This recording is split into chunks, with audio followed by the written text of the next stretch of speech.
mag-unbox tayo ngayon. Welcome back to my channel. So lately, gusto kong bumili ng Kindle dahil nga gusto kong magbasa ulit. Tapos, I came across this device sa TikTok. Ito ang TechLife Padlight Kit. Marami siyang claims like pwede siya sa gaming, ML in particular, pwede rin daw mag-Roblox pero wala naman akong pakialam sa mga yun kasi gusto ko lang magbasa. Gusto ko ng e-reader pero yung affordable. Bale, 4 gigs of RAM, 64 gigs storage, 6,000 milliamp hours, may LTE connectivity and expandable siya up to 1 terabyte according sa kanila, pero hindi ko kailangan ng lahat. Magbabasa lang talaga ako ng libro at saka manonood ng mga unboxing. Yung mismong size ng tablet is 8.5. Tapos, ang pinaka-disadvantage nitong tablet na to is wala pang gumagawa ng case at saka screen protector. So, wag niyo munang tatanggalin yung pre-installed na screen protector. Pagtiyagaan niyo na rin yung case. Sa first box natin, nandiyan yung SIM ejector pin at saka yung charger niya. Alam ko 5 watts lang din to eh. So matagal mag-charge. Something you might consider. USB to USB-C din siya. Hindi ko na rin attempt siguro na i-charge sa mga fast charger. Baka masira lang. Sayang naman. Tapos hindi naman kailangan ng SIM card sa lahat ng device eh. Kailangan lang ng isang pang data tapos doon may i-connect lahat. Ito naman yung quick start guide. Babasahin ko yan. Hindi totoo na walang nagbabasa nito. Binabasa ko yan para i-hype yung sarili ko. Tapos ito yung iconic na stand. Ito yung ina-attach sa likod niya. Kahit di mo bilhin yung case or kahit wala na yung free na case, pwede siyang tumayo mag-isa. Sana all. Ang napili kong color is yung lilac purple. Wala lang. Gusto ko lang mag-try ng ibang kulay. Isa ako sa mga tao na ganun, hindi kontento sa black or silver. Ito yung folio case na galing din mismo sa TechLife. Sa Orange app, hindi na siya kasali sa freebies. Pero sa TikTok, kasali pa rin siya.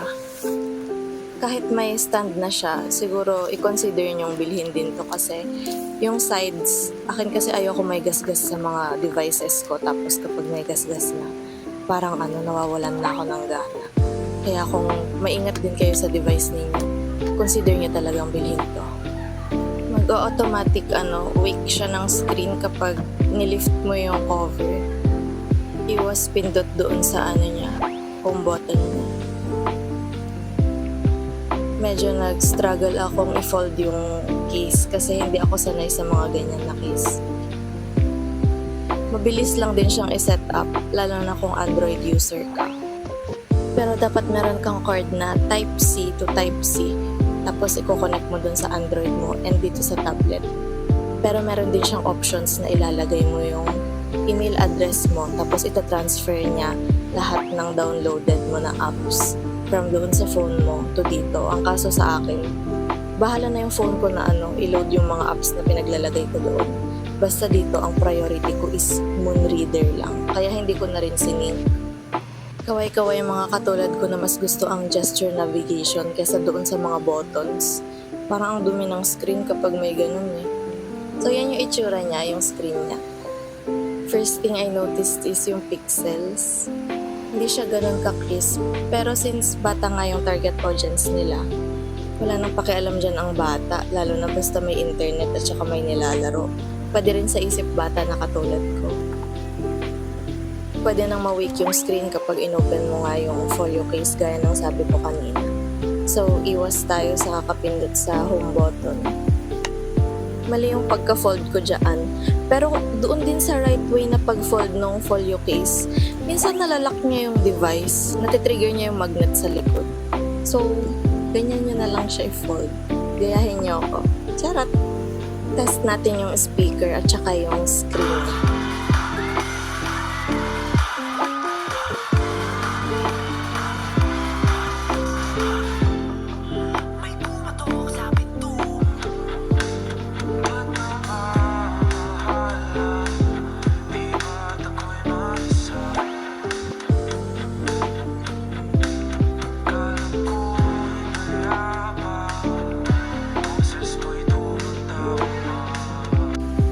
May knob dito. Tatanggalin mo yan. Tapos ilalagay mo yung stand niya. Parang yung sa nothing phone. Ganyan. May magnet din siya kaya dumidikit siya dun sa likod. Yan, pwede mo siyang stand. Kapag kunwari, hindi mo naman binili yung case, may option ka pa rin na i-prompt up yung device mo. Ang downside nga lang, ayun, malambot lang siya. Hindi ka makakapili ng angle. Pwede mo rin naman siyang i-landscape na ganito, just in case. Pwede ka nang manood ng tutorial ng kung ano-ano, origami man yan, gitara, or luto. So, nabigyan ko na rin siya ng wallpaper. Tapos, nagamit ko na siya the whole night nagbabasa. Try natin sa movies.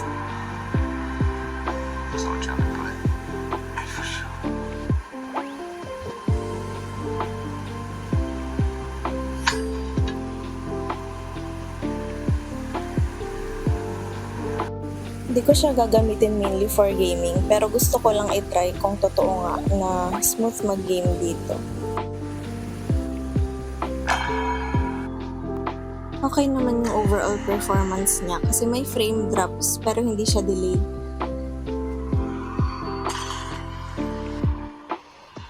Wala namang bad experience din sa controls. Pero sa graphics talaga mapapansin mo talaga na hindi siya kasing crisp ng kahit ng mga mid-range na cellphone ngayon. Okay na tong ML, wag nyo na i-try yung mga ibang laro.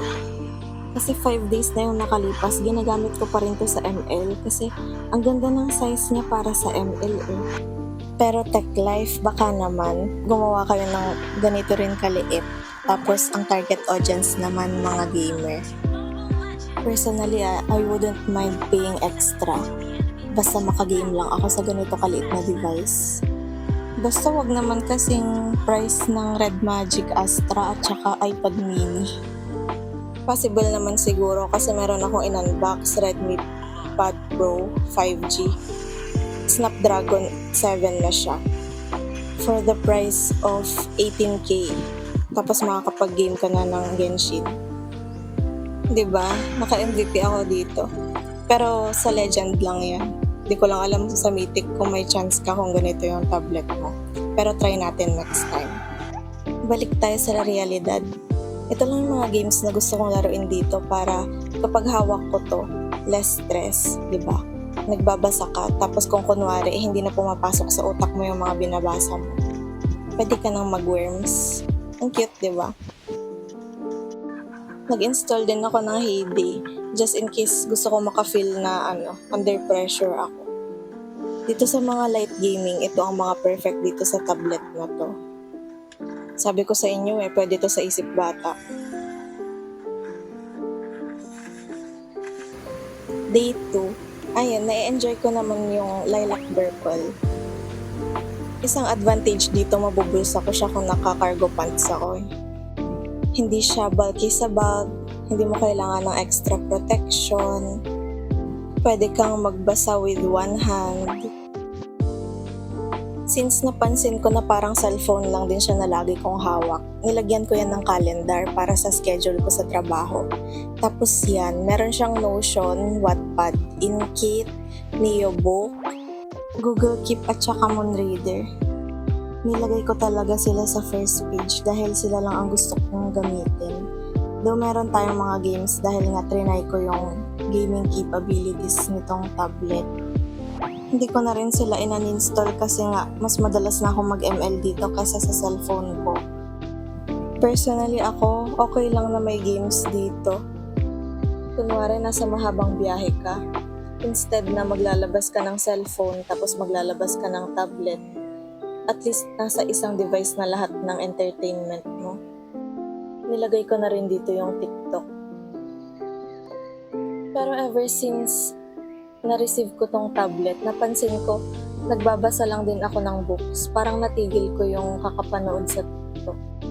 Baka yan install ko rin yan. Nakalabas din sa folder yung clocks ko. Kasi kailangan ko ng alarm clock. Itong app naman na to is free Cine. Kung ayaw mong nagbabayad sa Netflix or Loklok, perfecto. Manonood ka ng ads pero once lang. Tapos mapapanood mo na yung movie na walang ad interruption. Ipakita ko naman ngayon kung anong nilalaman ng moon reader ko. So ayun, nagbabasa ulit ako ng Harry Potter.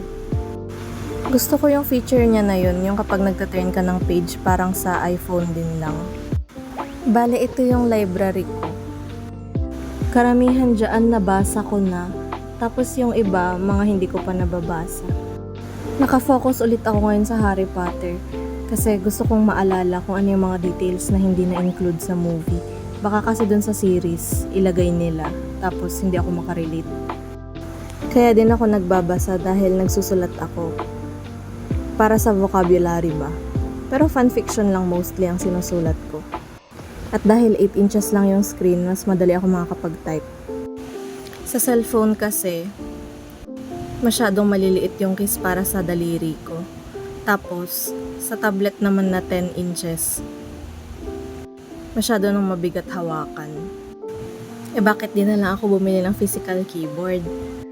Meron naman ako, ang kaso nga lang, kapag kunwari naglalakad ka, tapos gusto mo i-capture yung feeling ng isang moment na yun, wala ka ng time para i-connect pa sa Bluetooth keyboard yung tablet mo.